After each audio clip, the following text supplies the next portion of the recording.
Chapter 3. A Blind God's World. The greatest freedom of all is the one that allows us not to choose when we are presented with impossible choices, for it is this default choice from which a normal life's infinite choices that make life bearable come. Call it then the space of freedom or the place of disengagement. The default choice is the freely available space where people always fall back into from forced engagement to regenerate and recapture their humanity. It entails countless possibilities that don't collapse into already specified choices. Their mere possibility, and not necessarily their actuality, is all that they need to be aware of to feel free. No wonder then that totalitarianism relentlessly attempts to do away with a default choice by presenting us with impossible-to-decline choices at every juncture in our lives, where even our choice not to choose is rendered part of that totalitarian game that aims at nothing less than the possession of all that is in our minds. The communist's ever-hovering threat, "You are either part of the solution or part of the problem," says it all. Under this condition, our attempt not to be part of either of these choices is automatically rendered part of those very choices that we attempt to escape from. Disengagement is anathema to the totalitarian mind, hence the relentless effort to keep us engaged in one forced choice after another. Our three-dimensional world is made to collapse into a continuous, one-dimensional either/, or binary, where the system easily keeps track of the emaciated trajectory that each of our lives takes. Let me provide an example of such a nefariously shrunk world, Sophie's Choice. Living in Sophie's world. In Sophie's Choice, the book/movie, during the German occupation, a Polish woman, Sophie, is forced to choose between two horrendous options that she couldn't possibly decline. A Nazi doctor makes her choose between the lives of her two children, one of whom would have to be killed at the gas chamber. Sophie gives up her daughter, sparing her son, a decision that would torment her for the rest of her life. But let me give this already tragic story an additional tragic twist that would render her dilemma totally inescapable. If she is unwilling to choose between her daughter and her son, it is not simply that the choice will be made by the doctor anyway, but that both of her children would be condemned to die. This way, a third possibility is totally denied to her. That is, she couldn't say, "You choose whom to take. I won't get involved in this evil world of your own making. My hands are washed," and walk away from the crime. She cannot afford not to choose, for that would be the worst of the available options. If she is to at least save one of her children, she has to settle for one of them, that being the least evil of all the choices. Yet, even under such an extenuating condition, she cannot escape the fact that she is consciously sending one of her children to death in order to save the other. In such a nefariously crowded world, a person can do good to one only by doing evil to another, for there is no default space unoccupied, no place of disengagement that one can retreat into safely. In such an evil world, a mother's best intentions for her kids can be conducted through an evil deed only. The signs of Shibia's abhorrence to the default choice were there from the very beginning. We only failed to notice it, albeit willingly. When the referendum for independence was conducted, if it was entirely to be left up to the people what to choose, then the choice not to choose between the two options presented then ought to have been implicitly there. That is exactly what Jehovah's Witnesses assumed. But for a totalitarian organization like Shibia, whose entire idea of freedom is encapsulated in a menu of choices it selectively provides, this goes against its very essence. The very idea of infinite possibilities harbored in others' minds is something that it cannot tolerate. Many Eritreans didn't care at best, or were cheering at worst, when Jehovah's Witnesses were disenfranchised simply because they refused to vote. That had come to haunt them a few years later, when that default space of freedom was to be denied to everyone else. Shibia, in its quest for survival at any cost, has now created a perfect Sophie's world where all the choices available to Eritreans are rendered evil. This world was perfected in Meta, where the place of disengagement had been totally squeezed out of each Teghadale's life. And this is the world that is being offered now to the masses. Back at home, to give just one example, parents are made to choose between their imprisonment and their children's escape from Shibia's clutches. The same holds true with those in diaspora. Nowadays, the most conscientious supporters of the regime justify Shibia's acts as necessary evil to ward off a greater evil, that of Woyanese. The majority of the opposition also fall into the same category. Their reluctance to take any meaningful measure against the regime, such as the designation of the state as a terrorist one, has the same underlying rationale. In their minds, they are always weighing which of lesser evils to undertake. Neither of them seem to realize that they are trapped in Sophie's world of Shibia's making. As a consequence, neither of them are aware that the only way out of this trap is to destroy that world by any means necessary. In Sophie's world, even the gods are rendered helpless, for whatever advice they give can only be among the choices available out there. What could they possibly advise a person faced with Sophie's choice? They would be as helpless as the victim herself. They can only flee from such a world, in fear of being trapped in a world of inescapable evil choices. We can then say that totalitarianism is an attempt to keep the gods out of this world. If so, it is indeed ironic that such an attempt can only be done by imitating religion itself. Below, we will look at just one aspect of Shibia's quasi-religious nature in its attempt to sustain this evil world through a collaborative effort with a captive Eritrean audience. The greater part of the quasi-religious nature of Shibia is again postponed to another posting, Romanticizing Ghedli for a blind god's world. In that instant of a fateful moment, the Nazi doctor almost attains a godlike status. By uttering a single question, he brings a whole new world into existence. The word creates the world. B. He shrinks Sophie's world into a manageable one that he can fully control. C. And he even becomes merciful by allowing the lesser evil out of the choices he himself offers to prevail. Notice that the power to create, control, and be merciful are attributes of an omnipotent God. So is it with all totalitarian leaders who are able to create a new world by politicizing every move that their subjects make, and in the process make themselves all-powerful, all-seeing, and all-merciful. For a true believer of the religious sort, no past, present, or future evidence that would falsify God's benevolence would ever crop up. If something good happens to the believer, obviously it would be attributed to God's benevolence. If something bad happens to him, it is because God, in his fatherly wisdom, wants to teach him a lesson or wants to punish him for his sins. And if anything inexplicable takes place, who is he to question the mysterious ways God is supposed to work? So whatever happens to him, he will accommodate the contradictory evidence in such a way that God will always come out a winner. In the case of benign religions, then, God's omnipotence and omnipresence is derived from interpreting already prevailing facts on the ground to match his benevolence. That is, the word is made to match the world. There is no need to drastically alter those facts. All that one needs is to create a semantic, non-falsifiable world, that is, a world immune to evidence out of those already prevailing facts. But in its malignant form, when religions take a literal or fundamentalist turn, it is the world that is asked to fit the word. More on this in the next posting. In the process of doing so, the world is turned topsy-turvy, with all the horrendous consequences that follow such a drastic reconfiguration in the lives of human beings. Their lives has to be rearranged in such an unnatural way, so as to fit the literal interpretation of the word, that it could only be done by bringing much misery in this earth. Like fundamentalist religions, totalitarianism demands that facts on the ground be drastically altered to find the tyrant leader, or the party omnipotent and omnipresent. The slack that comes as a result of the shortcomings of blind tyrants in meeting the twin requirements of omnipotence and omnipresence will have to be taken at a huge price by the masses. That is, the leaders become all-knowing and all-seeing neither by attaining a perfect knowledge and sight nor by their followers benignly interpreting already prevailing facts, but by shrinking the world of their subjects into a manageably small one, that is, a controllable one, not unlike Sophie's world. Hence, all the misery intrinsic in such a system. So how does a totalitarian system that is necessarily blind acquire an all-seeing ability? Let me provide an example. A blind man, with the indispensable help of his son, is preparing a dinner for some important guests. Even though he realizes that it would be impossible for him to prepare the dinner without the help of his son, he is constantly on his guard because he doesn't trust him. He is afraid that he may be gobbling down some of that exotic, expensive food as it is being prepared, taking full advantage of the blindness of his father. So the father comes up with an ingenious but cruel solution that spares the helping but does away with the eating. He orders his son to continuously sing loudly, without any stop in between, for the whole preparation time, hours at minimum. The ingenuity of the solution lies in the blind man's exploitation of a double ambiguity. The first one is an ambiguity in nature. The mouth is where sound comes out and food goes in, one at a time, promising him an exhaustive result.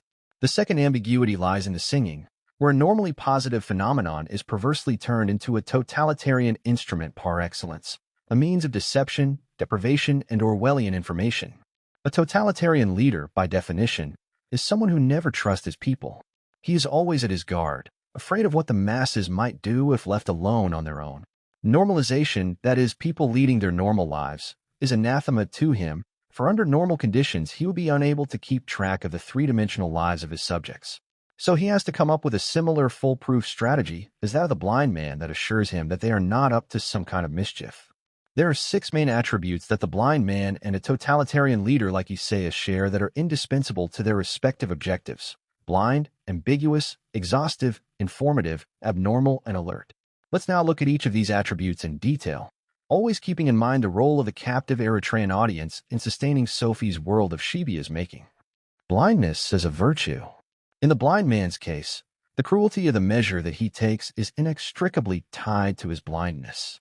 Had he not been blind, he would have achieved the same result with a less cruel means. This is because sight would have provided him with a more differentiating tool, a fine-grained one, with which to handle the problem without taking unnecessary human toll on the sighted victim. Similarly, all totalitarian leaders have an inbuilt blindness to human suffering that disposes them to take cruel acts that are only amenable to grossly differentiated vision. That is, they can accomplish what they set out to do by necessarily going blind. They and their parties, as in the case of the blind man, gain an all-seeing ability and omnipresence at the expense of their subjects. Thus, blindness is an indispensable virtue to their rule, for the ironclad control that is essential to render their subjects visible all the time can only be attained through grossly differentiated vision that spares nothing. The paradox of totalitarianism, then, is that the leaders have to be necessarily blind in order to render their subjects visible. The pitch darkness that they engulf their domain with, as a reflection of their blindness, is a necessary context that leaves their victims vulnerably visible. In Sophie's choice, the Nazi doctor becomes an all-seeing creature not by developing his sense of vision, but by shrinking Sophie's world into a manageably tractable one that would be rendered vulnerably visible all the time. By confronting her with choices that she cannot escape, he has managed to render her world into an easily predictable one. So is it with Shibia. It has to render its subjects' behavior predictable by presenting them with one choice after another that they could only decline to their peril. The role of true believers is crucial in sustaining the blindness of their leader. It requires an equally ingenious ability in not seeing on their side. Since the border crisis, the tyrant of Asmara has been hollowing out everything that is below and around him for the sole purpose of leaving himself the only pillar of security and welfare that the nation would be able to count on. Every powerful political figure, office, institution, and overall, the rule of law has been methodically discarded. The foot soldiers, though, shamelessly exploit this tragic situation to stress his indispensability, completely blind to the fact that this indispensability has been brought about by none other than the hollowing out process that the tyrant has been gleefully undertaking. Ambiguity at their service. Both thrive in ambiguity. Every decision totalitarian leaders take, even though clearly directed against the masses, has to be done in such a way that it also evokes an opposite interpretation, at least among the foot soldiers. The blind man hopes that any neighbor or guest who hears the boy singing will interpret it as someone who is happy or in a good mood. Shibia follows the same logic, in that it deliberately creates an ambiguous context for every atrocity it conducts. In case the deed is so obvious that it doesn't easily lend itself to an interpretive ambiguity that could be used for vindicating purposes, it would require a new fact to be created in retrospect that would provide it with the necessary ambiguity. That new fact, of course, has always to come at the expense of the masses. For instance, when Shibia was forced to halt almost all construction work in Asmara because it ran out of hard currency, it desperately wanted a reason that would divert observers from this too obvious fact. Predictably, it created a new fact on the ground. It went after many engineers, detaining some, accusing others, and closing many of their businesses. The purpose behind this was simple: to create the impression that the abrupt halting of construction had something to do with the sabotage of engineers and not with its economic policy. A bigger blunder that required the creation of a brand new context was the border war. When it sets off a serious crisis within Shibia, the tyrant has to invent a new crime, that of defeatism, to match the descent of the G15. The true believers who, up to that point, had adopted a wait-and-see attitude were overnight relieved to find an ambiguous context they could use to vindicate their hero. It is easy to see that this search for an ambiguous context is mainly motivated by none other than the true believer's propensity to always search for vindicating circumstances. The search for a new fact to fit a measure already taken or a new crime to fit a deed already done is always undertaken with the behavior of the followers in mind. Even though the Shibia foot soldiers give every cruel act that the despot takes a positive twist, the emphasis with which they defend a particular deed always depends on the ambiguous context created. And when it comes to the atrocities of Ghedli, the Eritrean public too has been voluntarily providing the necessary vindicating context through its romanticizing of the revolution. And that romanticizing is still going on. Feudal warlords that wouldn't recognize justice, even if it hit them in their faces, are now being touted as heroes seeking justice. We can thus see again how both the public's opinion and Ghedli's world keep reinforcing one another, leaving nothing to chance. Their approach is exhaustive. It doesn't leave any room for error. Notice how the blind man has ingeniously settled for the most strategic part of a human body, the mouth, irrespective of its human cost. Anywhere else would have brought a less exhaustive result. The same holds true of totalitarian leaders. They always go for the one step that gives them the most exhaustive result, one that leaves nothing to chance, irrespective of its human cost. Once, I described this phenomenon where nothing is left to chance as playing it safe. The example that was provided to highlight the playing it safe phenomenon goes as follows. A king, who is pretty sure that a handful of parliamentarians are plotting to assassinate him, but who has no clue as to who those plotters are, plays it safe by killing all the members of the parliament, hundreds of them. Shebia too leaves nothing to chance. The case of Falal is an apt example. It decided to decimate more than 2,000 former Tegedelti of Jebba who voluntarily came to join it simply because it cannot tolerate the uncertainty that would come from assigning them among its own Tegedelti.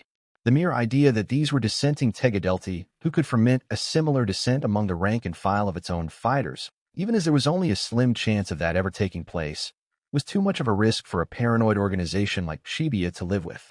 So naturally, it had to play it safe by eliminating them in order to eliminate a minor risk. The fact that no one wants to talk about the tragedy of Falal, especially about the massacre in the Misawa front, for 30 years is a good example of how the Eritrean public has been an accomplice in holding the lid over this horrendous crime through romanticizing Ghedli. Even though the information on this atrocity has been out there for everyone to see, people preferred not to deal with it in fear it would be too huge of a blight to the romantic image of Ghedli. Thus, they paved the way for other crimes of equal magnitude to follow after independence. The all-knowing leader. The means the blind man has chosen is unique in the sense that it keeps informing him about the situation he is most interested about all the time. That is, in a continuous manner, he can easily detect when a song is interrupted or has altogether stopped.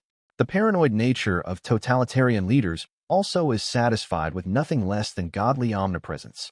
They are always in search of the perfect means that would keep them well informed on the masses. All the time, they aspire nothing less than an all-knowing and all-seeing power. Hence, their pervasive security apparatus and never-ending loyalty tests. All the loyalty tests come in the form of Sophie's choice, where the targeted individual is made a participant in a crime by making him choose from inescapable evil choices. The communist criticism and self-criticism is designed solely with this in mind.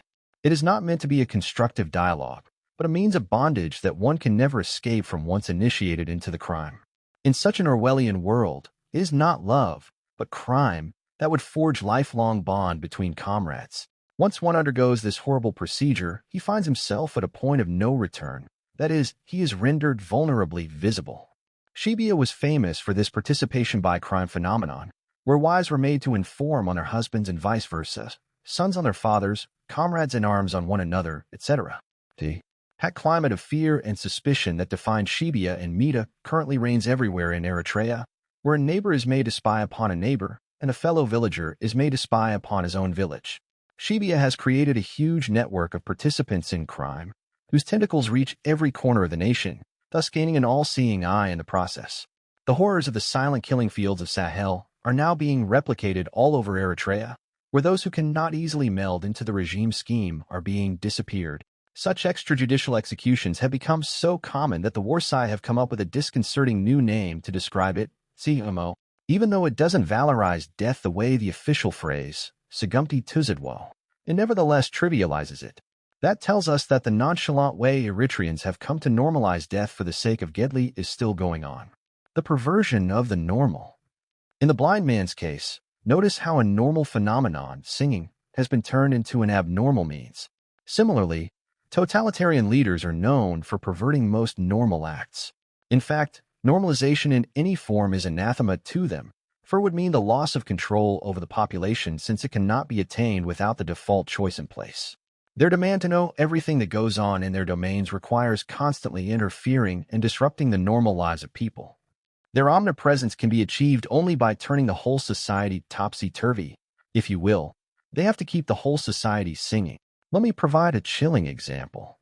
Ululating is the most expressive form of joy in our culture. Under Shebia's hands, though, This expression was turned into a callous perversion when mothers were expected to ululate when they were told of the death of their sons and daughters. Let me provide another cynical example: Dichuan Rethi, shops of fairness. Of course, there is nothing fair or just about these shops. Not only have they eliminated competition through unfair means, but they have also turned out to be the symbol of the regime's ineptitude. Their empty shelves have come to symbolize the deprivation of Eritrea. This perversion of the normal has now become a pervasive phenomenon throughout the land. The slavery of a whole generation is turned into self-reliance, a war of aggression into defense of the nation, the mass murder of Tegadelti, as in Fowl's case, into martyrdom, the self-preservation of Shibia into that of the sovereignty of the nation, etc. Hyperactively alert. Even though the blind man keeps his victim in a constant state of activity, this would have still remained unproductive if he, the blind man himself, wouldn't be able to mirror this activity with a constant vigilance on his side. He has to keep his ear at a high state of alert throughout the period of singing. The same holds true for totalitarian leaders. Whatever we say about them, there is one thing that we cannot accuse them of: laziness. Both Mengistu and Isaias are very much known for their hyperactivity. Their uninterrupted interference in the society tells us that they always remain in a constant state of alert. They can only thrive under a state of emergency. Human beings' regenerative power has a tendency to bounce back, albeit slowly, under normal conditions. And since normalization denies totalitarian leaders the Sophie's world from which they draw their all-seeing and all-knowing eyes, they have to constantly disrupt the normal lives of the masses, hence their hyperactivity. But there is a silver lining in such a hyperactivity. It cannot be sustained for long. That is why all totalitarian systems have a short lifespan. This is not because the totalitarian leaders eventually get tired and are caught off their guard. To the contrary, it is because they cannot stop their constant interference that the toll reaches a breaking point, a point of no return, where it would be impossible for the system to sustain itself. Shibia has been voraciously hollowing out Eritrea in its relentless quest for self-preservation. But now the hollowed-out Eritrea is too emaciated to sustain a heavy weight like Shibia, marching towards self-destruction. What is it about the nature of totalitarian systems that internally drives them into an inevitable self-destruction?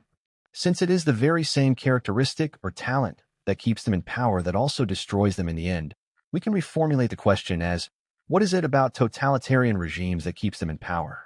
For it is the very ambiguities that they keep exploiting to make themselves omnipotent and omnipresent that finally undermine them to a point of self-destruction. There is nothing intelligent about totalitarian leaders. Rather, what all of them have in common is, they never allow any room for error, a state of mind that keeps them in a state of perpetual motion/action, one that invariably ends in self-destruction.